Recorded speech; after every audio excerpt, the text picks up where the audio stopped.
Good morning. We are so glad that you are here, and I think that you are going to be glad that you are here by the end of the day.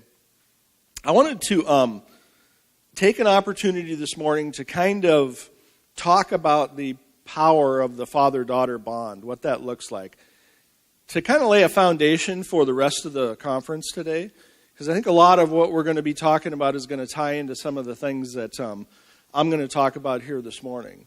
So it's just kind of a foundation. Let me just talk a little bit about that father-daughter bond, what that looks like, and the power of it, the importance of it. First of all, dads, I think it's really important for us to recognize and understand the power that we have to influence people's lives, particularly our children, our sons, our daughters. And we've been given this great power. It's not a power of being bigger and stronger than our wives and children. It's a generational power that we have. In other words, the things that we do today, the things that we say today, are going to impact people's lives maybe for hundreds of years. People that we don't even know are going to be impacted by the things that we do, by the things that we say, or by the things we don't do or don't say today. As an example, if a father is an abusive father, an uninvolved father, emotionally absent father, causes a pretty negative consequence in their children's lives. Probably impacts their lives, depending on how abusive they are, for the rest of their life. It also impacts the way they parent their children. Those wounds tend to get passed down from generation to generation. We see a lot of generational cycles that get passed down from one generation to the next. Things like abuse, addictions, abandonment, all those things get passed down. I do a lot of work with single moms. And they'll tell me, my grandma was a single mom. My mom was a single mom. Now I'm a single mom. My daughter's a single mom. I talk to guys in prison. They say, Grandpa was in prison. Dad was in prison. Now I'm in prison. It's these generational cycles that get passed down from generation to generation and get emulated without even recognizing what's happening. The other hand, if a father is a good father, blesses his children, that too gets passed down for generations. I've talked to many people who tell me what great men their grandfathers were. And that gets passed down from generation to generation as well. And this power that we have as fathers manifests itself in a number of different ways. One of the ways that it manifests itself is through our words. Now, as men, typically we don't think a lot about words being important. Typically, words aren't very important to us as men. We tend to judge people by their actions, not by what they say. But your words are hugely powerful to your wife, to your daughter. In fact, some of you guys are probably trying to live words down that you heard your father speak to you. Words that stay in the core of your heart. You're no good. You're worthless. You'll never amount to anything. And we spend our lives trying to prove to ourselves, to our dad, and to the world that we are, in fact, worthy. Some of you are blessed to have words that your father spoke that are in your heart that are good things. I love you. I'm proud of you. Those things stick with us as well. In fact, I have elderly people that come up and tell me, the only thing I regret in my whole life is I never heard my dad say that he loved me and he was proud of me. That's a huge power, guys. It's a power that we need to be aware of. So our verbal words are very important. Our written words are also very important. I heard on the radio a woman who, her most prized possession in life was this coat hanger with a paper cover on it. And when she was a little girl, her dad had went into her bedroom and wrote on this coat hanger, I love you. This woman's carried it her whole life, all through college. Now her children are grown. It's her most prized possession. This silly little coat hanger with 3 little words on it. So guys, your words matter. They're very powerful. We need to be aware of what words that we speak into our daughters' hearts. Another way this power manifests itself is that our children, our daughters, are probably the only people that you're ever going to meet in the world who want to respect you. We are all born with the need to love and respect our Father. It's It's a very powerful need. I see it manifest most when I work with children whose dads are incarcerated. A lot of these guys haven't been very good dads. In fact, a lot of them have done some pretty horrendous things. Boy, don't say anything bad about their dad, though, to these kids, okay? They have a need to have their dad on a pedestal, to love and respect him. And all of us are born with that. I still have a need to have a father that I can love and respect, okay? It's a very powerful need. And nothing that anybody can do can make that go away in your child's heart except for you. We can say, we can do things that cause our children, our daughters, to put a guard over their heart. But the interesting part is I've never seen a situation where a dad didn't come back, didn't apologize, didn't ask for forgiveness, where eventually that guard lowered itself again. Sometimes it takes a lot of time, but that need, that desire to love and respect our Father is always there. Here's another way that power manifests itself, is that all of us, male or female, are born with the need for healthy masculine affection. We all are. See, I'm in my 50s. I still like to hug and give my dad a kiss when I see him. I have a need for that healthy masculine affection. It's such a powerful need that when we have it in our lives are blessed. But it's such a powerful need that if we don't have healthy masculine affection in our lives, that we will accept unhealthy masculine affection in our lives. And so we see girls who maybe aren't getting the kind of healthy masculine affection at home that they need from their dad, who confuse sex for love in the back seats of cars. We see women in abusive situations. It's not because they want to be abused, but they do want masculine affection. We see young men who don't have dads involved in their lives, who join gangs, do horrible things to themselves, to others. It's not because they want to do that. It's because they want the affirmation, validation, and affection of older males in their lives. It's a very powerful need. Your kids need you to give them healthy masculine affection. Hugs and kisses. I didn't grow up in a home like that. And so when my kids were born, I made a pact with myself that I was going to force myself to say the things that they needed to hear and to give them the physical affection that I missed out on when I was growing up. And it was a little bit difficult because I didn't know how to do that. I hadn't had it modeled for me. But I've seen it over the years pay off. So your children, your daughters need healthy masculine affection. We'll talk in another session about what that looks like and about some of the things that we need to be aware of regarding that. But the thing I want you to understand here, guys, is that fathers have an incredible influence, both positive or negative, in nearly every aspect of their daughter's life. As a father, you set a huge role model for your daughter regarding the qualities she looks for in a man and the standards that she maintains in her relationships. You're the first man in her life, and you model how a man should treat a woman, how a man should act, and how a man shows healthy love and affection to a woman. You also set the standard for how a daughter feels she deserves to be treated by a man. And you even determine how a girl feels about herself, her self-esteem, her self-image. A father that shows his daughter love, respect, and appreciation for who she is, she will believe that about herself regardless of what anybody else thinks. Girls that are deprived of father love and affection make poor choices in an effort to fill that void. I saw this power of the father-daughter bond illustrated pretty clearly on television one day. When my daughter was in high school, she was homesick one day. And I came home and she was watching this television show. And it was one of those shows where they take a group of young women and they're trying to teach them how to be models, right? And during this particular episode, they were teaching the girls how to act, how to be an actor as being part of a model. And so they had an acting coach. And during this episode, the acting coach was trying to teach the girls how to cry on command, okay? So what she did is she took these little 4x6 cards and she handed them out to all the girls. And she said, I want you to pretend like this is a note from your father saying that he's leaving and he never wants to see you again.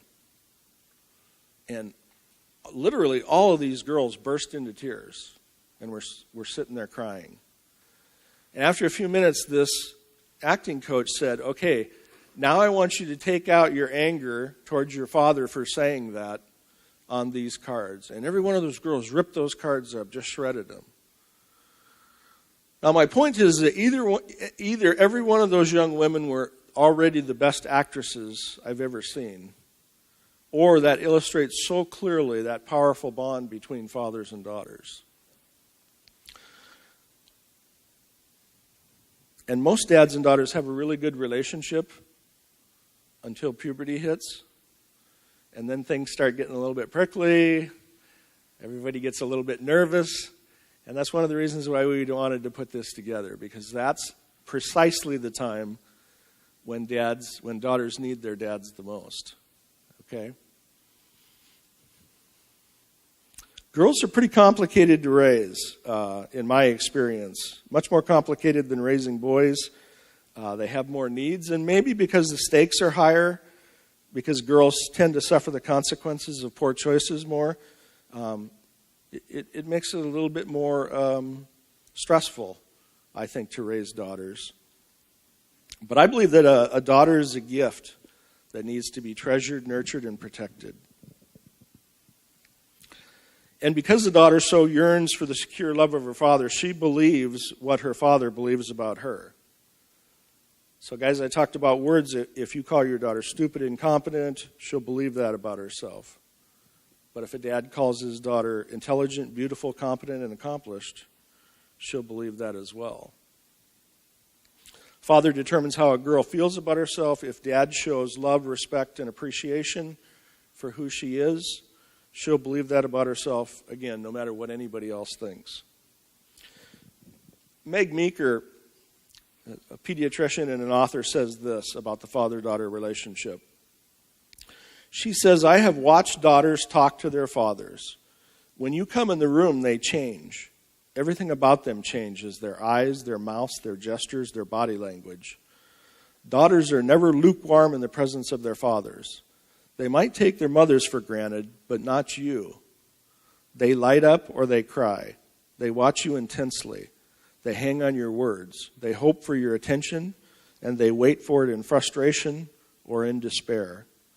They need a gesture of approval and a nod of encouragement, or even a simple eye contact to let them know you care and are willing to help.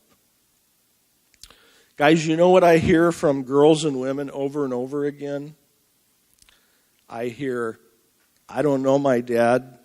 I wish he would just talk to me. I wish he would tell me all the stuff he knows that I need to know. I hear that over and over again from girls and even grown women. They have this yearning to know their fathers on a deeper level, to understand, to have him speak the things into her life that she needs to know in order to be successful in life. She desperately needs that. Fathers have a huge impact on intellectual, emotional, and physical development of their daughters as well. Toddlers with father attachments have better problem-solving skills.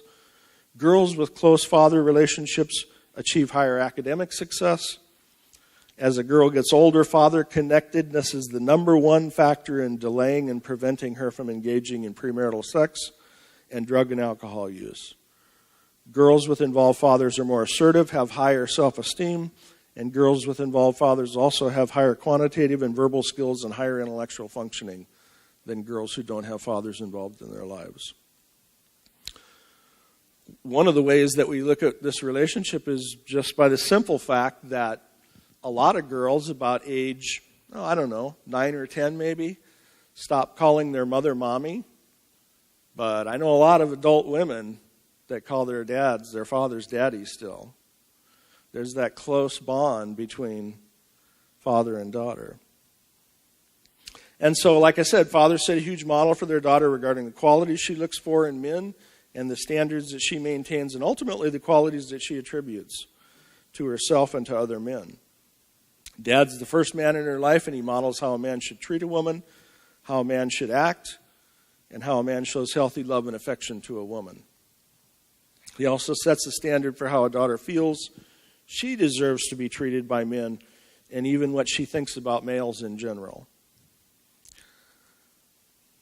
You know, I talked earlier about our words and our written words being powerful. I think writing is a very powerful form of communication. A lot of girls treasure notes from their father.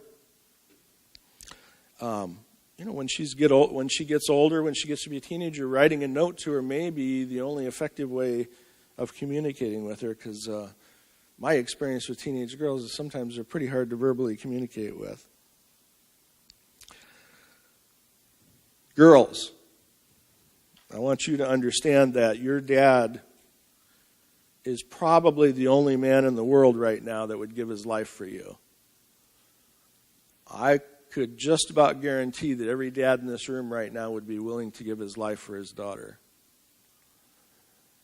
There are not any other men in the world, at least right now, that would do that. If you're lucky, when you get older and have a husband, he may be willing to give that supreme sacrifice.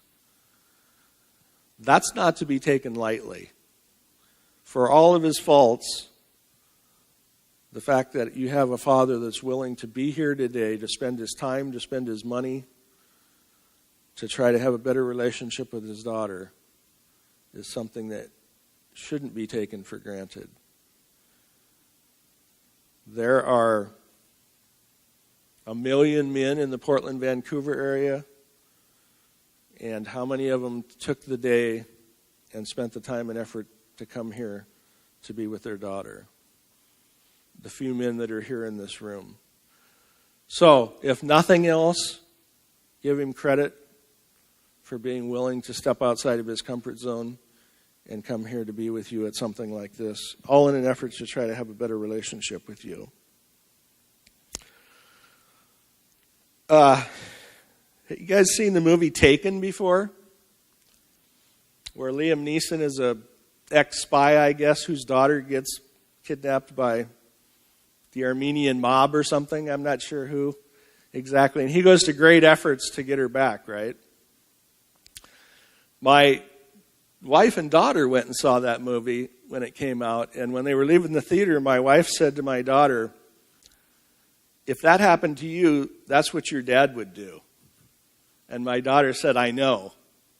And I thought, wow, that really makes me feel good that my daughter knows that. Now, I don't have any illusions that I have the physical hand-to-hand combat skills that Liam Neeson does in that movie. But I wouldn't hesitate to shoot a bad guy if my daughter's life was in the balance. Okay? And the fact that she knows that, I think, is an important thing. Here's the thing, that the lament that I hear from many girls is that I wish my dad loved me enough to fight for me. And that doesn't mean physically fight. That means to enforce the boundaries, enforce the rules, to have the courage to go outside your comfort zone, to do things that need to be done to try to develop that strong bond and relationship that she needs. So many girls feel like their dads don't love them enough. They allow them to walk away during the adolescent years rather than trying to engage them, even if it's difficult. And girls take that as that you don't love them enough, that they're not worthy enough for you to spend your time and effort to fight for them. So we're going to be doing some difficult things here today, some things that might be a little bit uncomfortable, especially for Dad. But I think just by being here, again, your actions speak louder than your words ever could. So I am really glad that you guys are here. The truth is that you don't get a second chance too often with your daughter. There's not a lot of do-overs with raising kids. And she needs a dad. She needs you. She needs you more than ever now at this time in her life.